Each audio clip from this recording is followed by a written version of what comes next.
Namaste. My name is Vivekanand. Welcome to this Hangout on Air. Let me start this timer and let's get going. This is the 5th episode in a series that I have started with a view to help entrepreneurs who have lots and lots of ideas and would like to succeed with lots of projects. In this episode, the focus is on change theme. Change is inevitable in life, and whether you like it or not, business is part of life. Let's discuss this and more today. I have great pleasure in welcoming my panel of business owners today. As usual, in the agenda for today, we begin with just a minute, where each panel member takes center stage and gives 60-second elevator pitch, followed by a short presentation covering the topic of the day. Today, it's going to be change theme and how it relates to PRINCE2 methodology. Then we shall have a discussion with the panel members sharing their experiences and insights. I shall talk about what is coming up in the next episode, and we conclude for today. As in the previous episodes, I aim for half an hour, but I would not dare to cut off anyone when the discussion is lively and adding value. We have come to the just a minute section. Each of us will have a minute each, and we shall give you our 60-second elevator pitches. Within a minute, each of us will try to explain why anyone should contact us, how it will be helpful for them, and how they can contact and connect.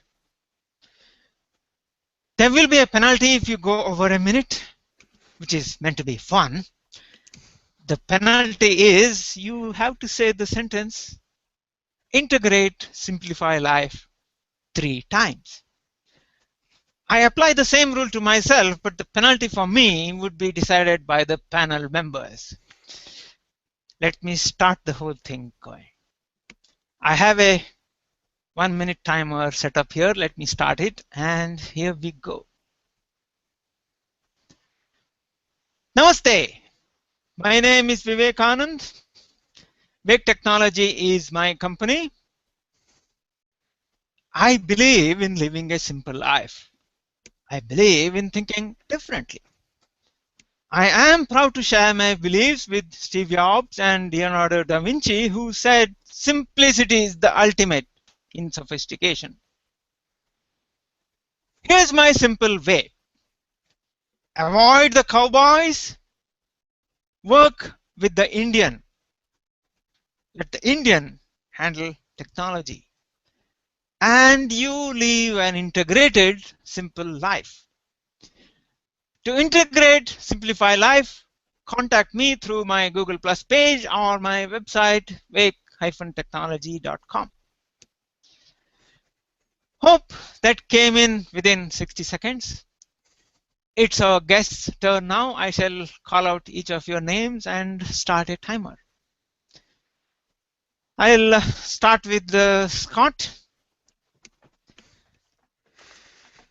Okay, and you can begin now. First of all, I'd like to say what a pleasure and honor it is to be on your program, and I enjoyed your minute, and now I've got about 50 seconds to say that I am Scott Scowcroft, the proprietor of the Scott Treatment, and I take Hangouts on Air and other videos and repurpose them, re-edit them into something that is different. And we used to call them golden nuggets, and someone came up with the new way of phrasing it, and that would be snackable content.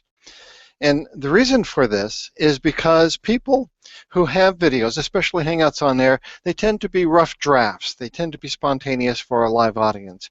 But if you're going to all the trouble of having a Hangout on Air, unless it's really well planned, like yours, Vivek, it won't have that shelf life of being as fresh a year from now or 6 months from now as it is now. So that's what I do, is that I create a longer lived Hangout on Air for you so that you can continue to reap the benefits of your Hangouts on Air. And you can contact me through thescotttreatment.com.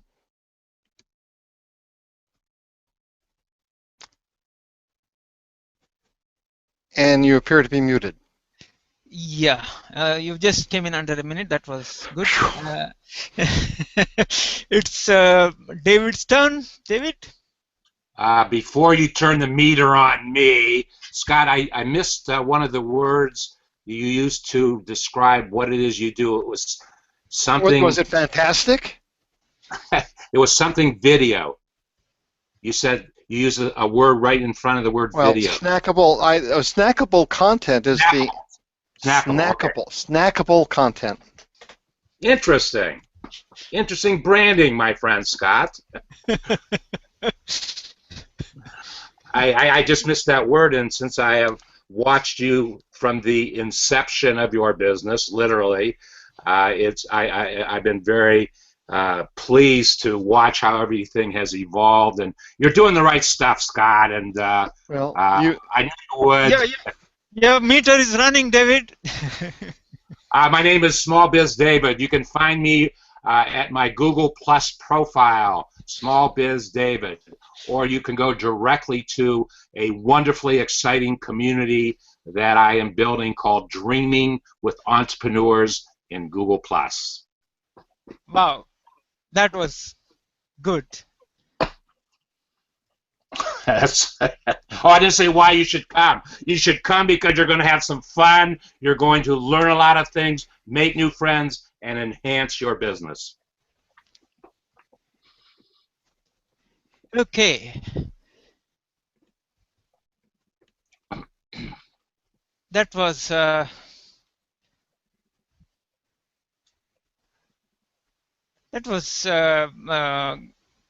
just a minute, which included more than just a minute, and did have quite a bit of information there.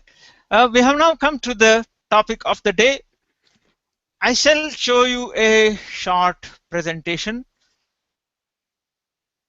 The agenda, as usual, is answer to 3 questions. Why change? How to handle change? What can a small business do to handle changes successfully? Now, let me start with the answer to the first question. And let me quote Mahatma Gandhi. Be the change you want to see in the world, said Mahatma Gandhi. Change is inevitable in life. But when you change your viewpoint and change yourself so that you are the change you want to see in the world, you become very powerful. Now, let me tell you a snippet of a story from Star Trek Enterprise, The Next Generation, Season 3, and episode entitled The Prize.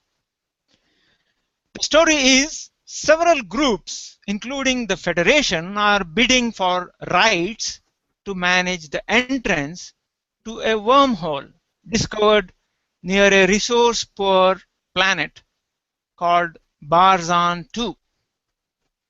This wormhole is expected to provide a shortcut to a distant gamma quadrant of space. As the environment on the planet is fatal to most humanoid groups, the Enterprise is hosting the negotiations. Stable wormholes are rare, and the people of Barzan are hopeful that they now have a great opportunity. The negotiations are going on the Enterprise when a Ferengi delegation arrives, uninvited, and demands that they be included in the bidding process. The behavior of the Ferengi would remind you of a door-to-door salesman who would not go away even when you tell him that you are not interested in what he is selling. The Firangi are quite rude and demand chairs in the bidding process. The Barzan leader graciously allows the Firangi to participate, even though the mannerisms of the Firangi make everyone a bit uneasy. Please note that the Firangi are only interested in profit and nothing else. They don't care what you think of them as long as they earn profit. Lieutenant Commander Data informs Captain Jean-Luc Picard that as Barzans don't have manned space travel yet, they used an unmanned probe to study the wormhole. Captain Jean-Luc Picard wants the wormhole to be studied extensively. Enterprise would send an unmanned probe into the wormhole, and Captain decides that Lieutenant Commander Data and Lieutenant Commander Geordi LaForge will enter the wormhole. Businessmen would call this due diligence before deciding on a partnership deal. So, after further studies, Geordi LaForge and Data get into the wormhole in a shuttlecraft. This is one of those dramatic scenes of Star Trek. Lots of flashing lights, sparks flying, change of color, etc., etc. The Firangi fear that they would be at a disadvantage unless they send in their own people. As you know, Firangi don't trust anyone, and they also treat everyone as their competitors. Data observes that they are not actually in the Gamma quadrant as expected. As per the readings on the instruments, they are 200 light years further away in the Delta quadrant. Geordi LaForge senses there is something wrong with the wormhole. He is concerned about the stability of the wormhole. Geordi LaForge tries to convince the Firangi that they are not actually where they are supposed to be. However, the Firangi dismiss all the free information given to them. As I said before, Firangi consider everyone else to be their competitors and don't trust anyone. Geordi wants to go back to the Enterprise before wormhole collapses. Data tries to convince the Firangi that they better follow them back to their ships as they are 70,000 light years away from their ships. Geordi invites the Firangi to follow so that they can be back with their ships safely. But the Firangi remain adamant that they are competitors and not partners and refuse to even acknowledge the fact that they are in the wrong place. Geordi and Data get back into the wormhole and get back safely to Enterprise. The Firangi, however, firmly believe that they are right, but as a result are lost in the Delta quadrant. Data reports that this end of the wormhole is currently stable, but the other end shifts positions periodically and eventually both sides will be unstable. This is a disappointment for the Barzan. The bidding process and all their grand plans amount to nothing, as none of it is viable. In other words, their business case proves to be invalid and worthless. Let's get back on Earth, shall we? And I did not cover the entire story. The story as such has a romantic twist involving Diana Troy, etc. But none of that is relevant for us here. The point I'm trying to make here is, in business, we need to evaluate situation continuously. Don't ignore the data that tells you that you are in the wrong place, or else you may be lost in the delta quadrant like the Ferengi were. Beware of what changes need to be made and make them.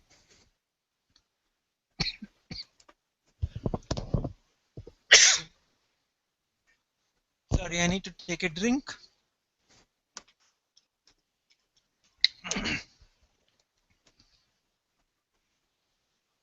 Need to make change as and when you need.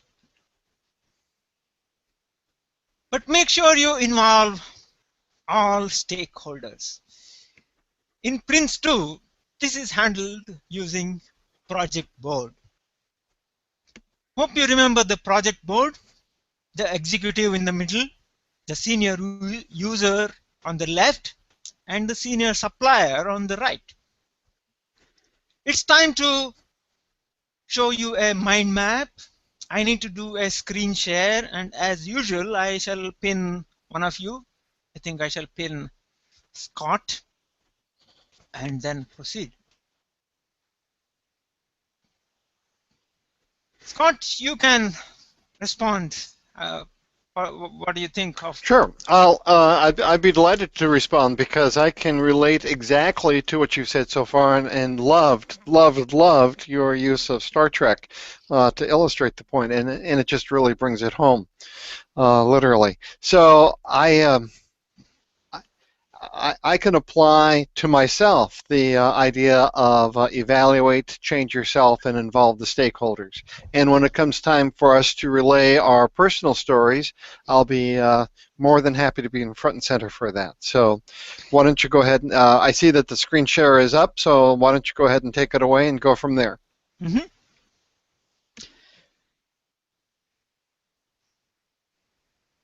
This is a sophisticated mind map. Let me start with the definition of change as per PRINCE2. PRINCE2 defines change or an issue as anything happening during the project which, unless resolved, will result in change to a baseline product, plan, or performance target. This applies equally to time, cost, scope, risk, and benefits. So that is the definition of issue or change as PRINCE2 sees it. Now let me answer the question, why we need to have any change control at all.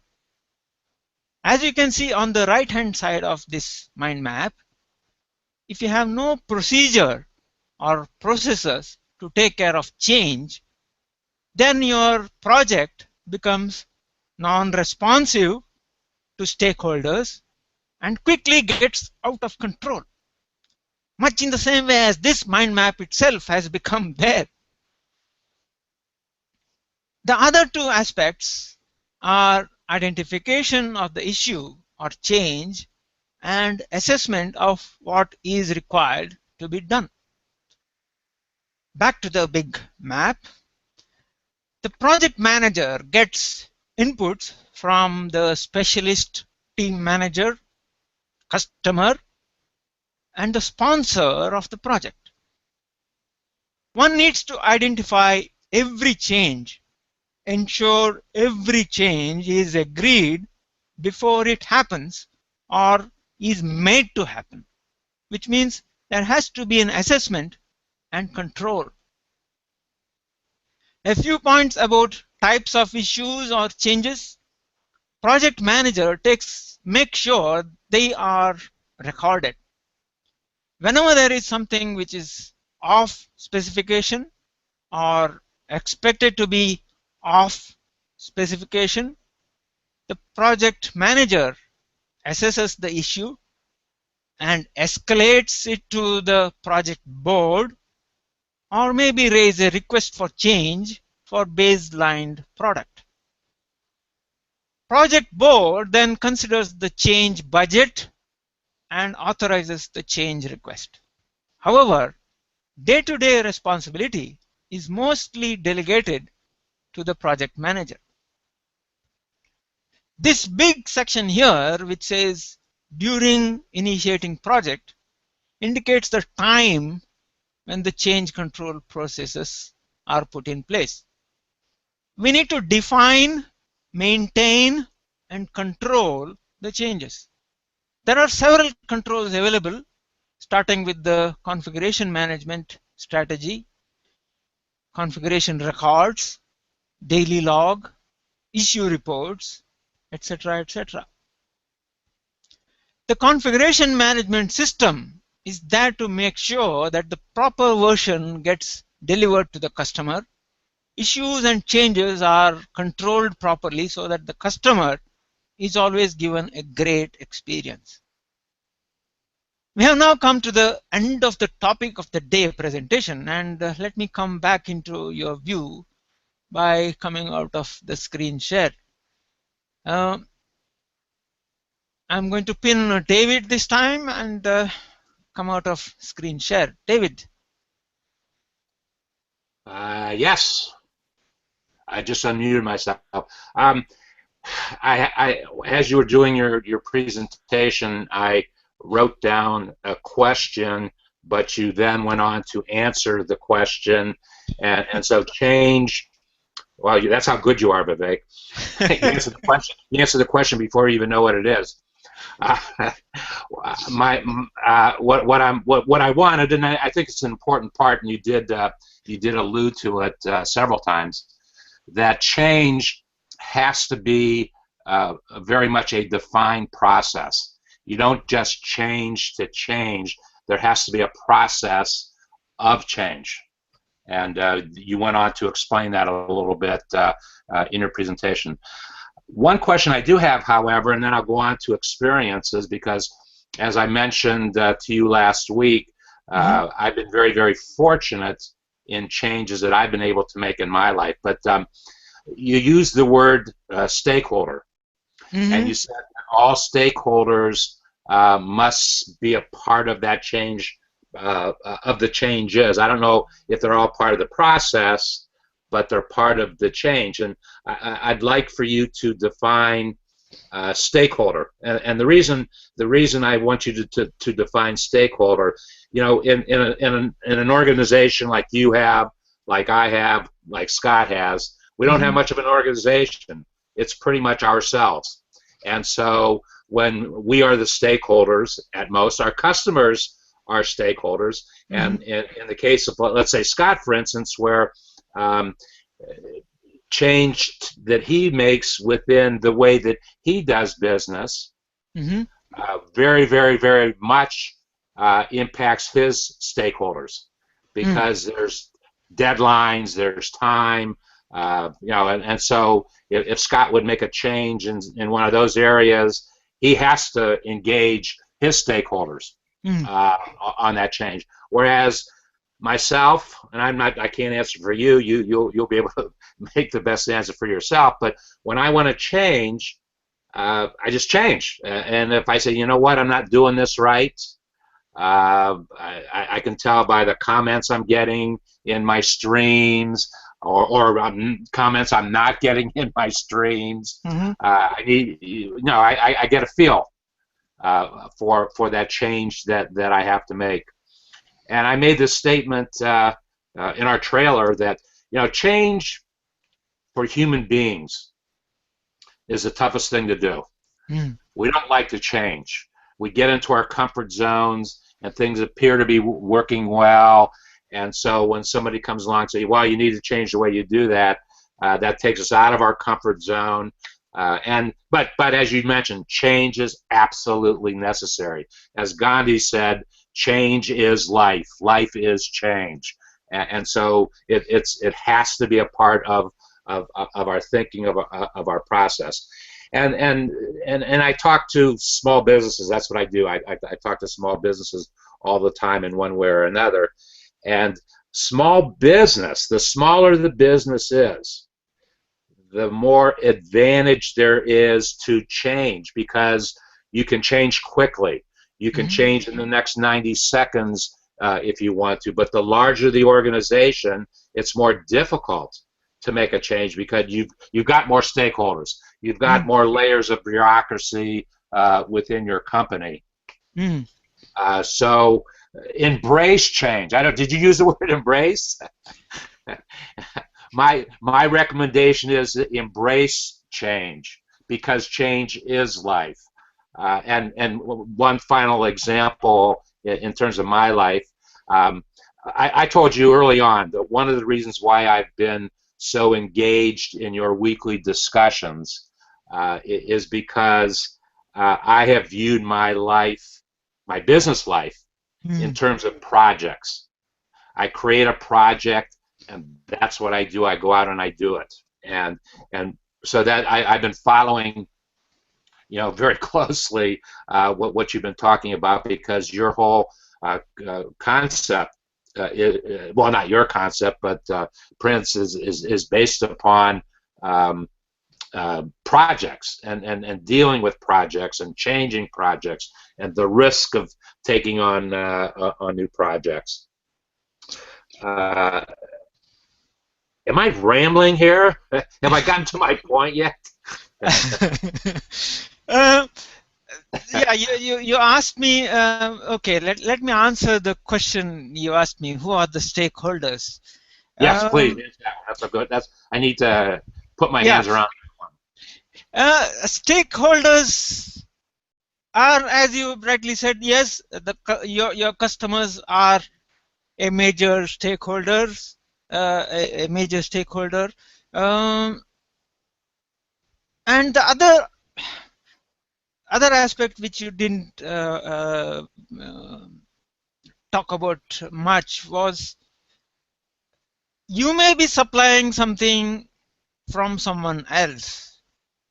You may be getting something from somebody else, modifying it as you require it, or maybe doing some more processing on it, and then supplying it. Maybe doing that. May not be the only thing that you do. You may be that maybe a component that you need for your product comes from somebody else. So there is a supplier of some sort. Now the supplier also becomes a stakeholder, because they can affect the outcome of the project.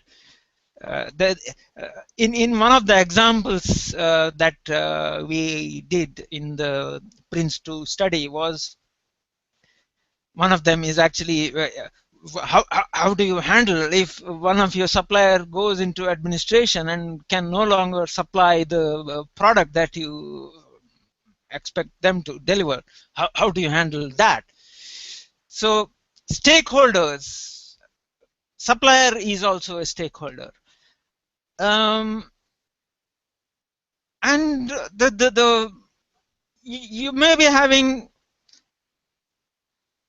a team of software developers, or some developers, some web designers, some graphic designers, whatever, who may be working directly under you, maybe even your own employees,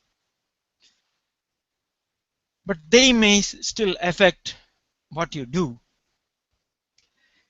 Even they become stakeholders, because they can affect your project positively or negatively. They can create, they may have some problems which you may have to, I mean, we are talking about change. So that there may be a change in, let's say, you expect somebody to create a graphic, and suddenly there is a change in the software that they need to use. There is a let's say a security update, and they try to update it, and then discover that their computer is not usable for half a day, whatever. It's a change. It does affect what you do. So in the presentation I mentioned, there are the three aspects. One is the executive, which could be you, or which could be your customer. Your customer could be the executive of the project board, then the supplier, and the senior user. There are three roles I mentioned there: senior user, executive, and supplier. So all these three roles essentially represent stakeholders. Have I answered your question? You're muted.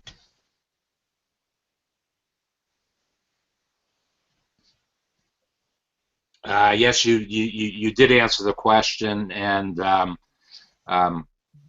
thank you for that. I've been thinking, and I didn't mention it when you talked about experiences.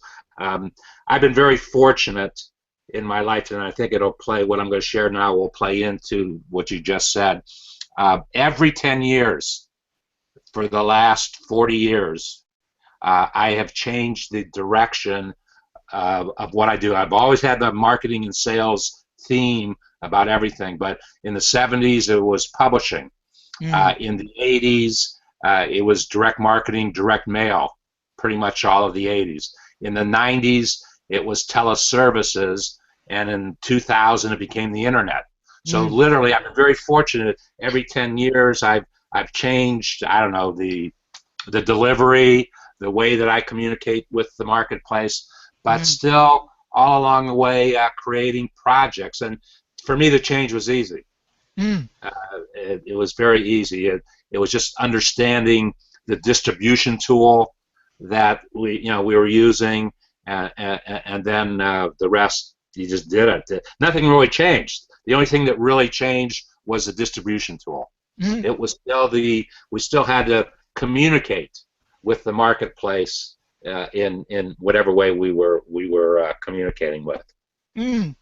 So yes, you were going to ask something? No, I was going to ask Scott his input. Okay, well, this is a time for us to share our experiences, and as always, Vivek, you provide such a rich and dense environment for discussion that we could easily go past our 45 minutes. So I'm going to see if I have to pick and choose. No need to pick and choose.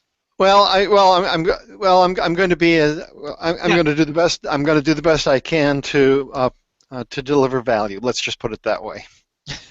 And as I understand it, we're talking about change, and just keying off of some things that David just said, and I hadn't prepared to say this, but it's inspiring, and that is, I have had a tendency to try and hang on to something longer than its useful life, and the results of that is that as the project or the enterprise or whatever I'm working on kind of dissipates and becomes less and less, things just become thinner and thinner, and then all of a sudden you're out in the middle of a field and you're all alone.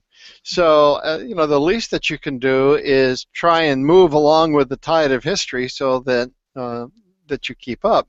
And really, there's an advantage of figuring out where the Dwayne Gretzky has a saying, figure out, I guess he's a hockey coach or something like that, and he says, don't try and skate to where the puck is, skate to where you anticipate it's going to be. So if you can actually get ahead of the curve and pre-position yourself, be an early adopter, you've got advantages over other people.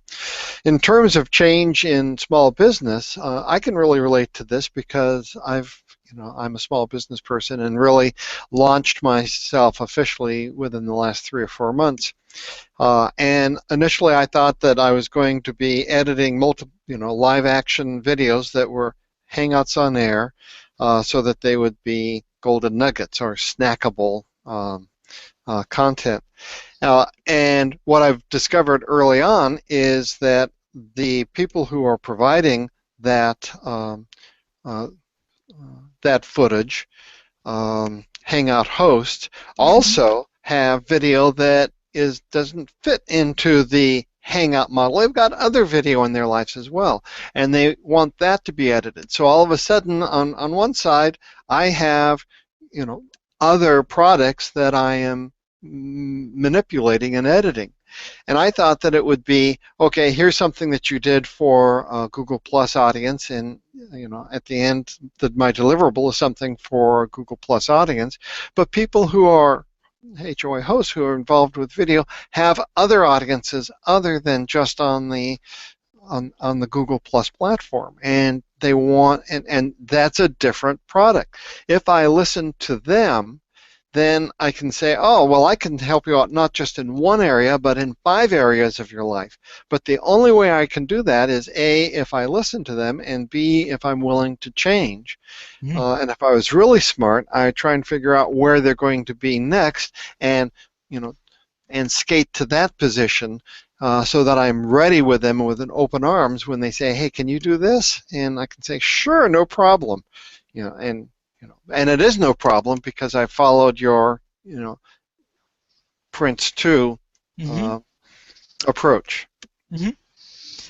Yeah, that and I wonder whether you have had any questions like David had, stakeholders and things like that. Well, how do you? The stakeholders. I was thinking that it's really good to think these things through. And I was thinking, well, the stakeholders in terms of the suppliers, my suppliers don't know who I am because I might go to a website that has pre-produced opens that I can then modify. You can get stock footage or those sorts of things. So they're stockholders, but are they stakeholders? They're supplier of materials for me, and yet I'm such small fry that they wouldn't even acknowledge me even if I raised my hand and said I'm here, because So is my only stakeholder my client, or what other stakeholders might I have, knowing what you know about what I do, Vivek? Scott, I'm going to take issue to the statement that you just made for a moment. You're right. When you go to a website and you buy something, they don't necessarily know who you are. But I think it's important for you to make them a stakeholder. And the way that you make them a stakeholder is, I don't know, talk to their customer service folks with issues that you might have, and get them and challenge them. They are actually, you're right. Unfortunately, we can be a million miles away from what is happening, but business should not be run that way.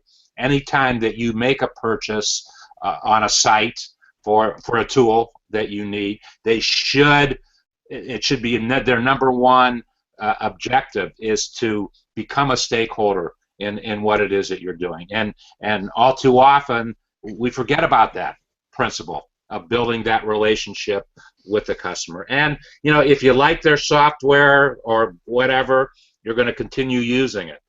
If they raise the price on you or they make a change to the technology, you may or may not continue. But the more engaged they are as a stakeholder to what it is you're doing, the more likely you're going to continue on with them supplying that service that they supply.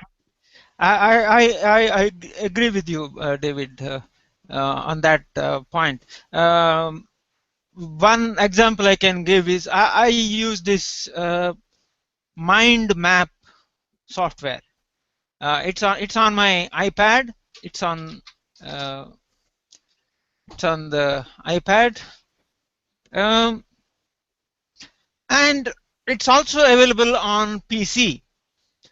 So what's happening is I can create the mind map on my iPad. I can see the same on my PC.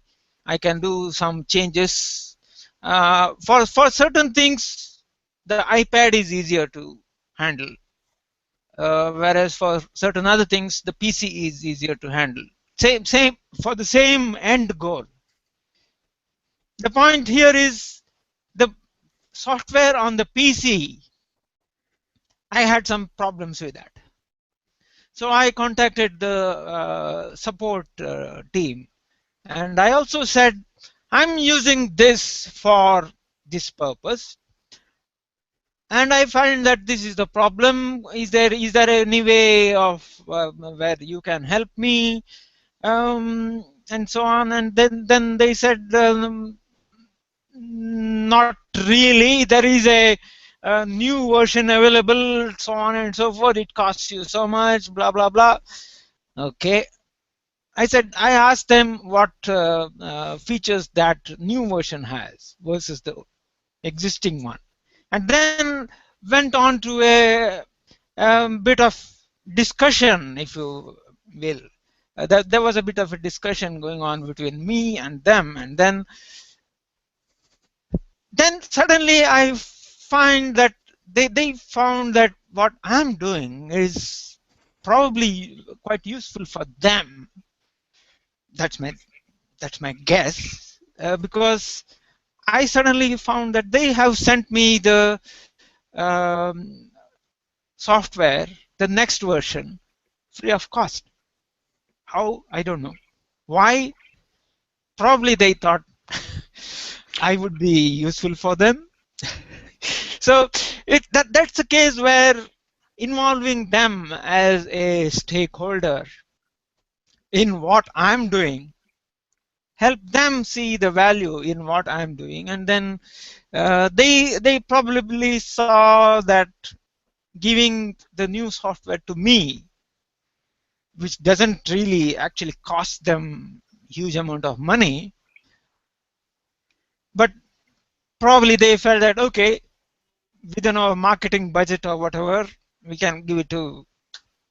So one thing you can do, Vivek, is if in the comment stream, if you could put a link to the software company, and that would be one way that you could close the loop and let them know that their good work's actually paid off. Yeah. And then what you do, it could be a silent thing that they might never realize it, or it could be that next time you correspond with them, you could say that is what happened, or even better yet, someone watching this program might check them out, and if they happen to use their services, comment, oh yes, incidentally, I'm using your services because of your excellent customer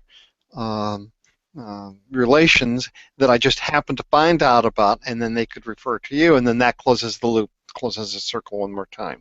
Yeah, that's the point. I mean, you were saying does anything that you buy from.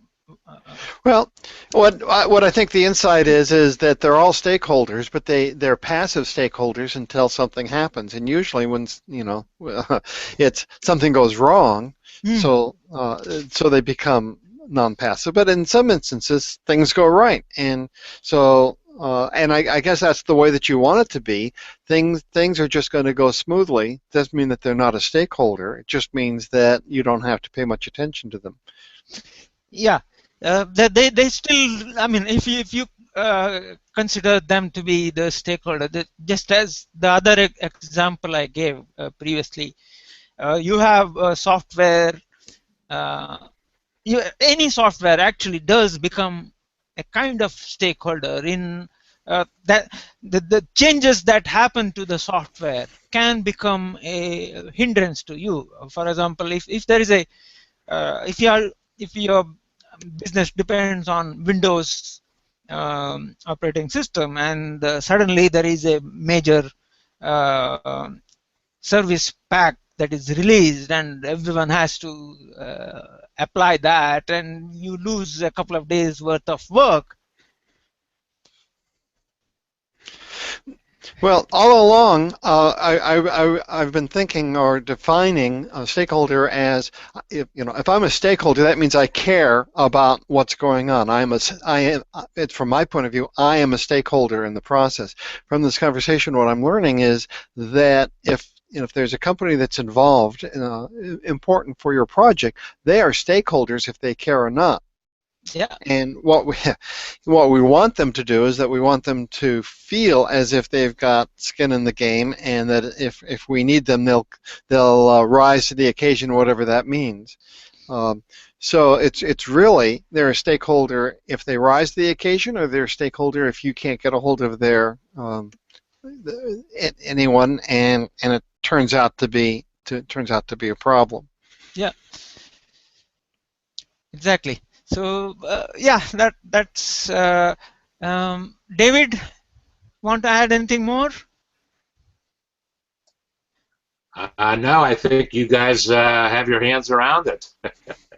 we well, it goes back to the concept, and you know, one of my favorite terms is small business collaboration, and we might be getting away a little bit from change when I say this, but small business has to be collaboration. There has to be an interaction between the stakeholders of the business, so that things move forward. And we often and I guess vendors are the best example that we have. How do we pick a vendor? Well, we pick a vendor based upon first and foremost, the service that they are supplying. That's our first consideration. Then we look, and then that brings in all the technology, et cetera, et cetera. Then we look, well, how much does that cost? That's certainly a factor with all small business people. And then we look at, okay, if I'm willing to make that kind of investment in your software, what kind of customer service am I going to get should I have a problem? I mean, those are kind of the basic thought process that you go through. Well, the supplier, the service provider, the service provider must be an engaged stakeholder. And I don't care how big they are. They need to be an engaged stakeholder in the process, or move on to a service provider who will be an engaged stakeholder. Yeah. Yeah, it has been a great discussion, and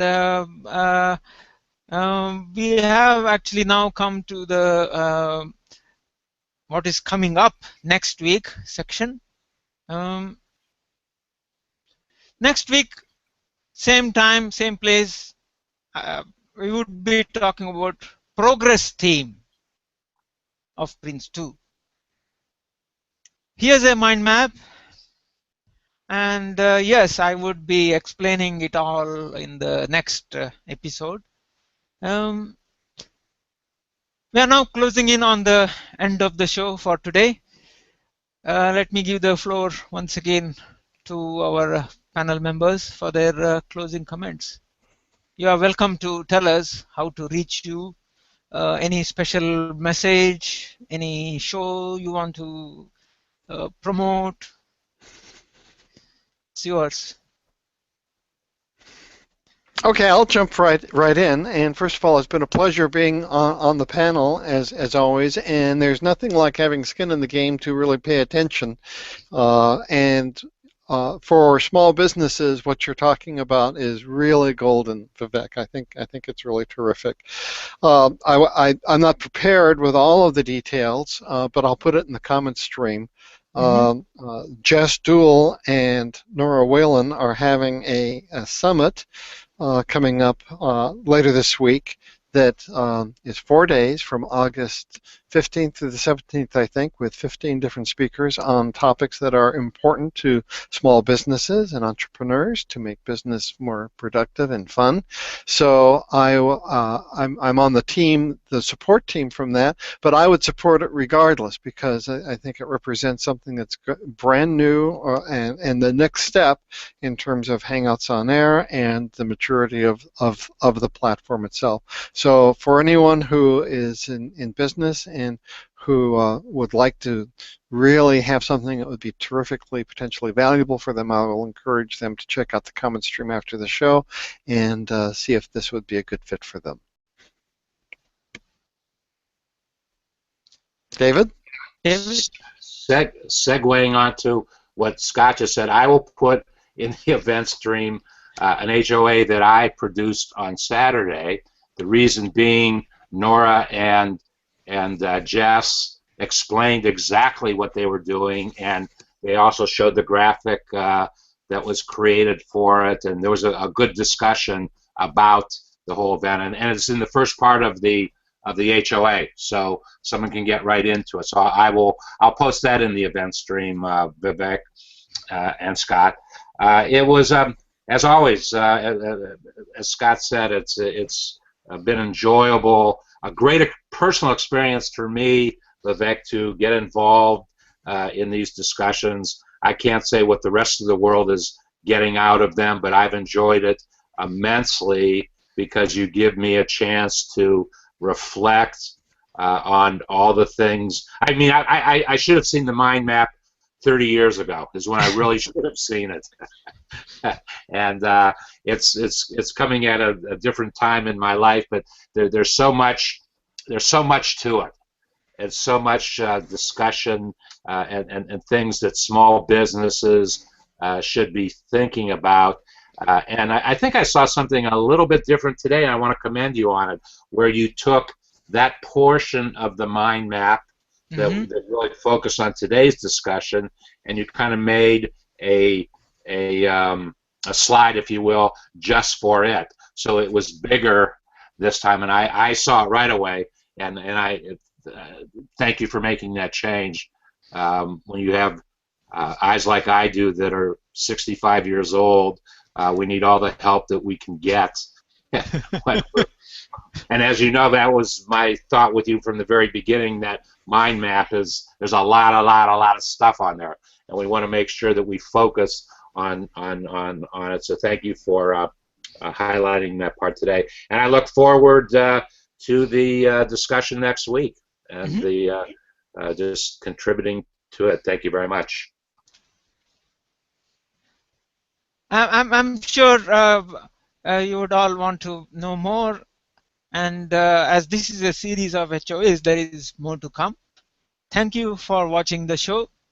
Do please share the link to this show on Google Plus and YouTube and so on. You can reach me through my Google Plus profile or through my website, wake-technology.com. My closing comments, as usual, are integrate, simplify life.